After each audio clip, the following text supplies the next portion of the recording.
check, mic check, mic check, mic check. Rolling? So should I wear it or should I hold it up? Or what are you going to hold it up? I love it, Swan. Okay, I'll hold it up. So these are super loose. So Okay. Welcome everybody to another episode of Cool Down. On this episode, we got Nick Swann in the house due to Holly LS Fest. So again, these episodes are birthed out of basically at the track. When the cars are cooling down, you've had a good day, you get together and chat. So, Sure. Yeah, dude, welcome. Thank you. Yeah, and same. Well, I would say welcome. This is hometown for you. This is home track. So. Yeah, we're here at Holly LS Fest, and it's a good time, dude. Obviously running LSs for some time, so it's a good thing to be a part of this. But in this one, I really wanted to get to know you more, dude, and I wanted to jump into some conversation. Sure. So it's always cool to kind of start as far back as we can. So Oh, man. Where and when? Well, give everybody a little rundown of what you're up to currently, right? What do you? So as far as events, series, however you want to put it, that I'm working with and working for this year in 2023. Of course, all Holly LS Fests, Ford Fest, Mo Party, which there's no drifting at Mo Party, but I'm a company man now, so I'm there.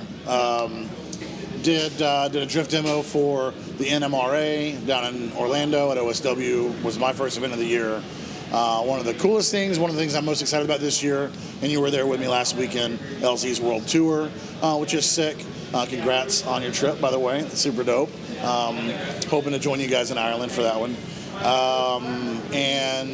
Of course, Grid Life. I'll be with Grid Life. Not a full season with Grid Life, but I do help manage their drift program along with a couple of others. So here in a few weeks, we got Grid Life Midwest at Gingerman.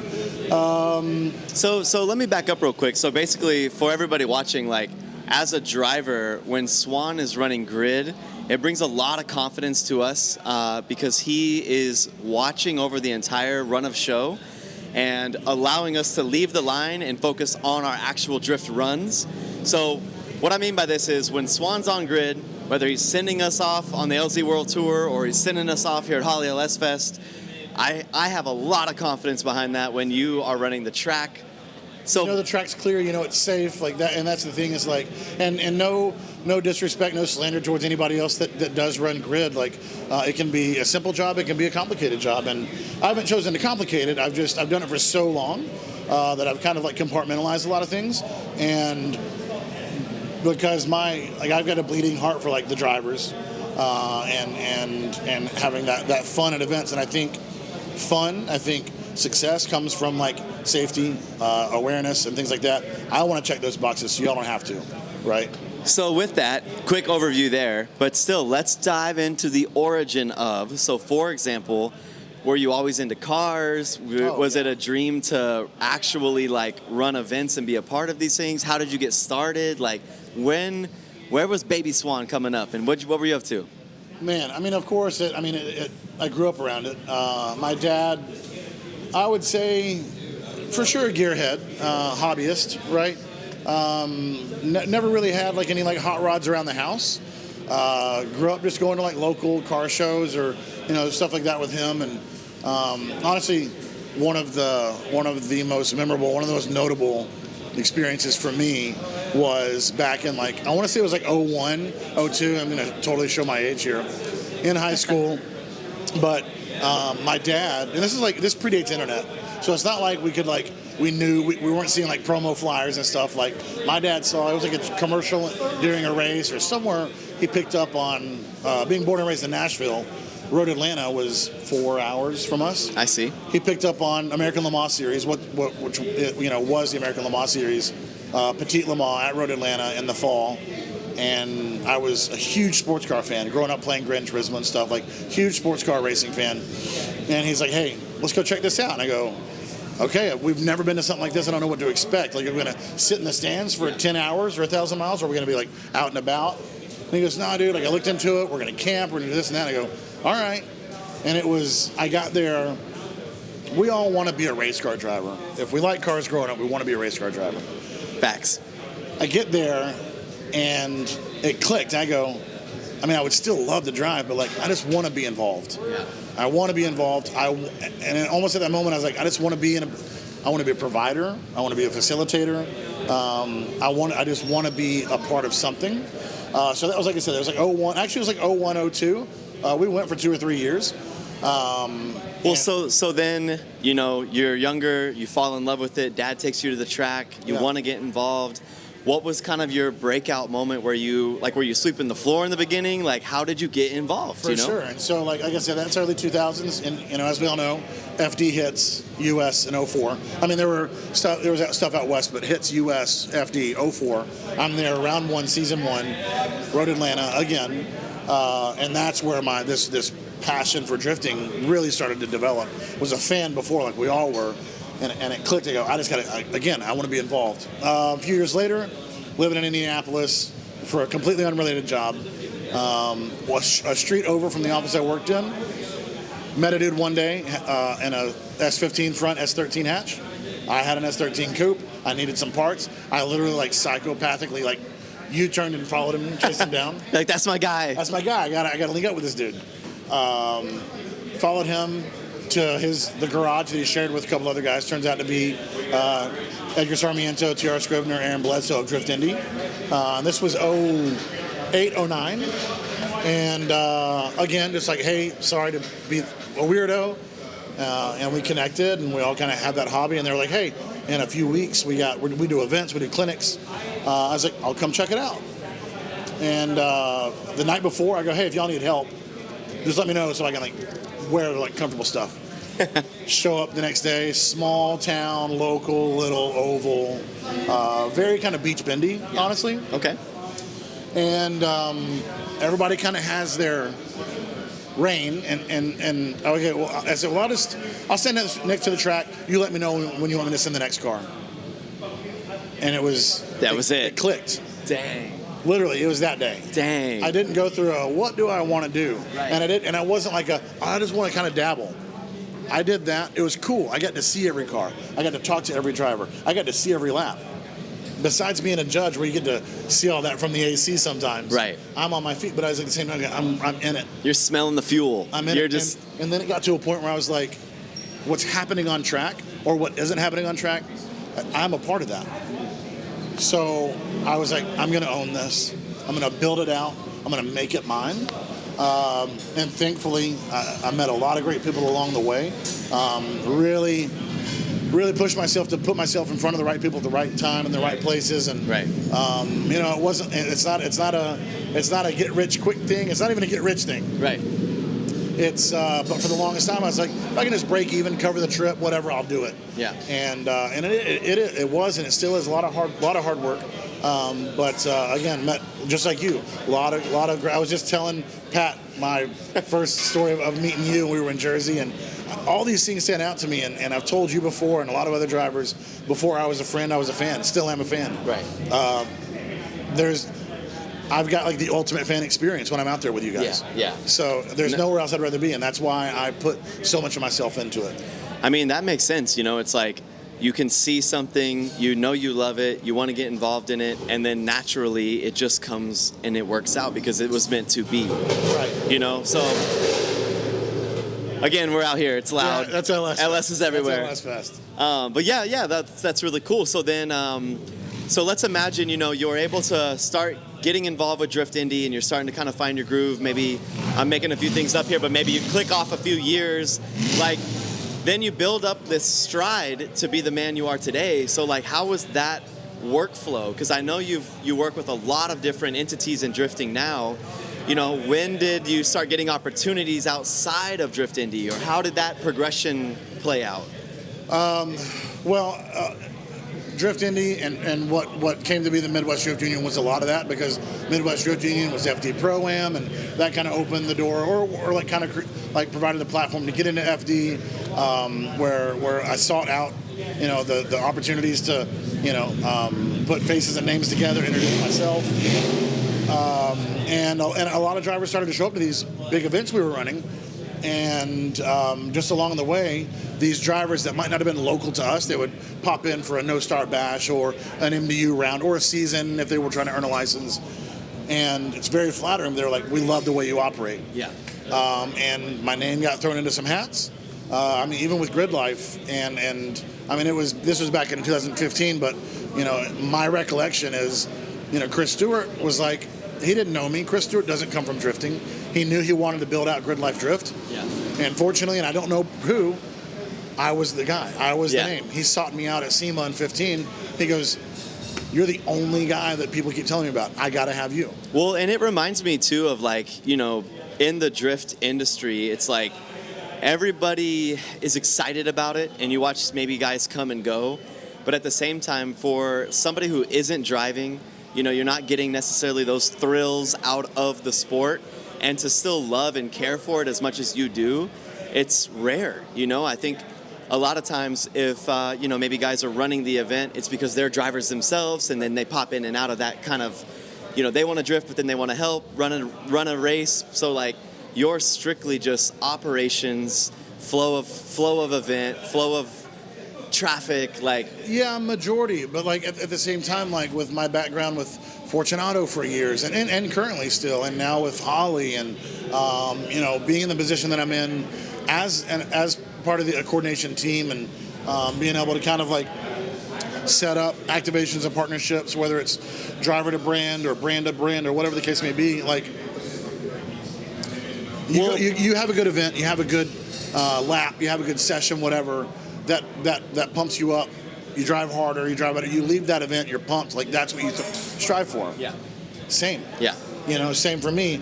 I have good sessions. I've got bad sessions. You know, I've got, whether it's weather, whether it's track conditions, whether it's the crowd, whether it's, you know, a complication on track. But there are great sessions. There's good. There's bad. Like whatever. And those good ones, even the bad ones, you just like you want to keep getting better.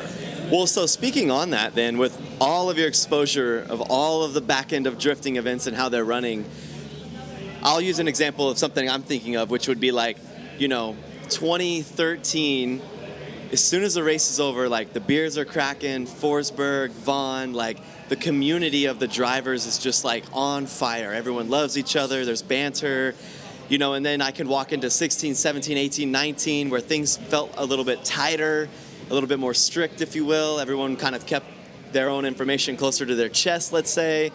And then maybe in the future it lights back up to where it's more free again. But like, what do you think is kind of the past vibe of drifting to how it's evolving? Like, what's your take on drift culture? I mean, it's bigger now than it's ever been. And it's only going to get bigger, in my opinion. And I don't even want to call it growing pains. There's responsibilities that come with that. And a driver who's, I mean, as far as like as where you can go as a driver, especially in the U.S., you've kind of covered those bases. So you'll understand what I'm saying when those early days, when everything, even the pro level, was very grassroots. It was very loose. More money came in, more support, more partnerships. People from outside the community. And you have to maintain those partnerships. You have to please those people to keep that support coming in. And that means going to bed a little earlier, or maybe not drinking on the first night, or not recording everything, or whatever the case may be. Right. I think we've gone from a universally like very like early skate vibe, you know, like point and shoot video to like, you know, it's a very like it's a curated production now. Well, so do you think it just gets a little bit more tight in the future if we keep bringing in brands that are outside of drifting? You know, like with, let's use skateboarding, where they had, you know, X Games, but then they have Street League and Nike, right? Like, so if we bring in more and more larger partners and corporations into drift, like I imagine we can keep the rad energy up, but like, does that helps us, right? It helps us. It's certainly not a bad thing, but just because the ceiling gets taller doesn't mean we lose touch with where we started. That's right. You know what I mean? And we get to do it a lot together, where we do an event or we go somewhere, something happens, we're like, man, this is why I got into it. But then we go places where we're like, tighten up. Like, this isn't the place for that. Yeah. So it's knowing where you're at, who you're in front of, and just kind of knowing your role, knowing your place. But at the same time, like, not forgetting where you came from. Yeah. Being able to celebrate that in the right place, in the right time, with the right people, but also like playing the role of the professional driver or the professional event coordinator. When I go to sometimes I'm the only outside hire, and I'll go and work with corner workers from amazing tracks. and I'm the one drift guy. Yeah. I'm on the radio trying to learn their lingo and their codes and things like that. Yeah. Or working with road racers who, there's just a completely different language there. So I got to really turn it on then. But then we go to, during a grid life session or just like a jam day or something where I'm just like, it's real loose, it's real fun.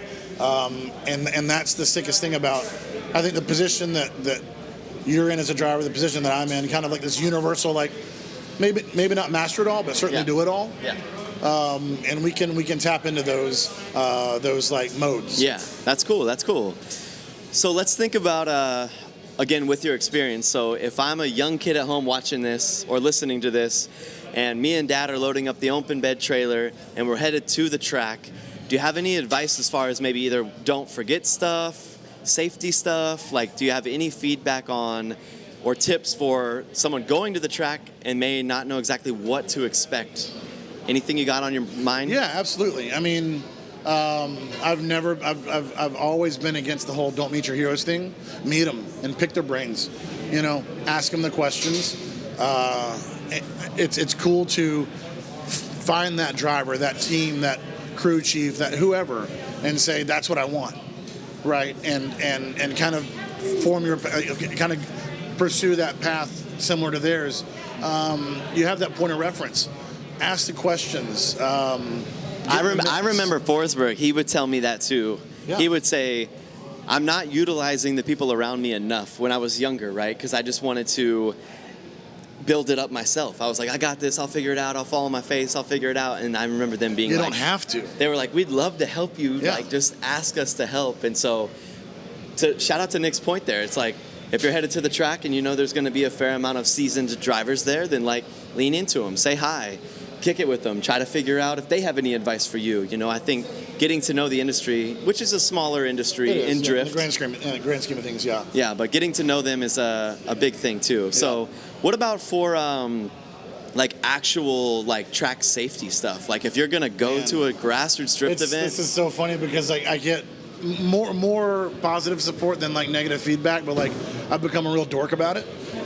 Man, I mean, whether it's $5,000 or $50,000, you're spending this money, you're getting this stuff. Man, like do it for yourself too, right?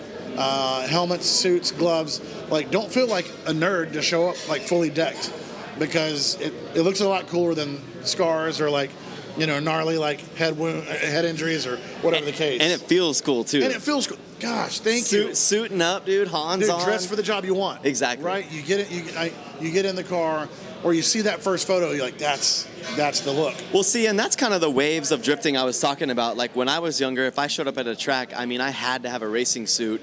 Shout out to Clutch Kickers. You could damn near drift in your bathing suit there. You know what I mean? So like, you kind of see these waves of like, be very pro and safe, and then now it's loose and fun, and then it is, and then sometimes it'll go wrong, and when it goes wrong, that can affect the entire community. Yeah. There's not a ton of companies that are providing insurance for these events. Yeah. It's a select few. Word travels fast, and those rates will go up. Those policies change based on like people that aren't doing their jobs as coordinators to keep their drivers safe. So, I mean, we did a huge push here, with I mean, not to plug the Holly brands, but like Simpson, Race Quip, Hans, which is a Simpson brand, Stilo. Yeah. I was able to get a lot of these drivers here. It's all good, dude. They're loose. It's all fun. To get these drivers connected with the brand and get them geared up. I mean, your boy Max, he got top to bottom, head to toe, seats and everything. He texted me, dude. He was like, Swann hooked it up so good, blah, blah, blah. Dude, like, yeah. And I love the opportunity. I know that as much as I love Holly and the company, like I might not be there forever. While I'm there, I want to be able to take full advantage of that for myself and the drivers. Well, let's bring some value to Holly while we're here, obviously. Sure. So tell us a little bit about Holly's season for drift specifically. Like, you guys have multiple rounds a year. We're at the Texas event now. Yeah. Give us a spread on what it is. And so of all the events that we do, LS Fest is the one that we have multiples of. So we just came off LS Fest West in Vegas 2 or 3 weeks ago, which was the biggest one we've ever done in 6 years, which was sick. Top 32 field. LS Fest West and East back home in Bowling Green, Kentucky at Beach Bend. Those are 3-day events. This one, year 2 here in Texas. It's a 2-day event, so we have LS Fest West, Texas, and East, and Bowling Green. And then again, like I mentioned earlier, followed by Mo Party and Ford Fest. But at the events, you guys have multiple things happening. Yeah, man. So starts and kind of ends with a few different types of autocross. Here, with the road course available to us, we have, and we do it elsewhere at the other events, we call track cross, which is, we set up some obstacles on the road course. We have drag racing, we have a big burnout competition, we have any car that gets in the show and gets show parking is in the car show. So literally thousands of cars on display. Vendors bring not just cars. I mean, we had jet skis and airplanes in Vegas. I seen that, here. Dude. I seen the airboats. Yeah, dude. So all kinds of cool LS-powered stuff. And then, of course, we have the Drift Challenge at all LS Fest. It is a competition format. We're doing top 16 this weekend. So, yeah, tons of stuff going on with that. Sunday, where the autocross guys do a 3S challenge, which is really cool. It's like a tandem mirrored autocross thing. Yeah. So lots of cool stuff, different stuff. Head on a swivel. Every couple hours it's changing. Kind of like a Grid Life vibe where stick around long enough, you'll see something different. Yeah. And it's just a rotating door throughout the weekend. That's rad. So just talking out loud. So basically you're mixing your life up with going to events and helping the run of show in certain categories. You used to work at Fortune Auto. Now you're at Holley full-time. Any other previous business in the automotive industry prior to Fortune? So not prior to Fortune. Fortune was and will always be special to me for this because it was my first full-time position in the industry. I worked for them collectively for 3 or 4 years, I believe. Spent a little time with some other companies that quickly found out that type of environment wasn't really for me. So I was, even for a while there, a short while, maybe one season, I can't remember the year, but I was actually trying to do events for myself full time, which was a tough gig. There's so many events will overlap and kind of like double book and things like that. So I try to keep it as not like a side hustle, but if I can have the overlap with my full time gig and the events that I do, because even when I'm not at a Holley event, I can either recruit drivers for Holley events or bring drivers from Holley events to Grid Life or LZ stuff and things like that. So it's a good opportunity to be in front of you and other drivers and you get if you have never been to a Holley event, I have you at Grid Life, you get that experience with me, and I'm like, yeah, you can do the same with these other events. So that's another reason I love what I do, is because I get the opportunity to create. That's why I'm here. That's why I'm here. That seriously meant the world to me. Still means the world to me to have you here, and for that reason, especially in your hometown. I love coming here and not just seeing you, but the family and Indy now and all that. And to catch you guys up on that, so we originally had Hyperfest as the stop for this weekend. And it was more of a personal, I loved Hyperfest. The party's cool, the track's cool. But at the same time, Swann was like, we're in your backyard. We've been running the LS platform forever. And so I literally laid down and I thought, I'm making the wrong decision if I go to Hyperfest right now. I need to make sure I'm here for you guys. And when I got that call from you, man, it really, I think we were getting on the plane to Vegas for LS Fest, and I go, Texas is going to be that much better. And, I appreciate, and it flatters me the things that you say about the way I operate track. And you're the same way, man. You bring a great energy, a great environment to pits and to events, because it's more than just a dude in a car. You have a great team. You've got the print house is sick, and I love to see the success of it. Thank you. All the brands and other homies that you get to work with, and you kind of validate the events and you really set a vibe. Well, I feel like we've both been around long enough where the goal is to bring value into drifting versus just trying to extract value out of drifting. Sure. When I was younger, and the story where it was just there was only so much food on the table and everyone was eating off everyone's plates, So I really wanted with the print house to make sure that I could provide a service to the drivers and help them kind of be a solution to that grind of gear and merch and sales and all of that stuff. So for sure, I'm just glad the community accepted me and we're able to really get the print house to be what it is today. But absolutely, man, and I get so pumped every time I see another driver, another team, or another brand on the print house page and seeing you collabing with them and stuff. And it's so sick. Dude, we did our first real collab with Grant Anderson. So it was such a cool story too. Yeah, he told me how you surprised him with it. Such a deserving dude for it too. Yeah, you picked the right guy. No, definitely. So loud.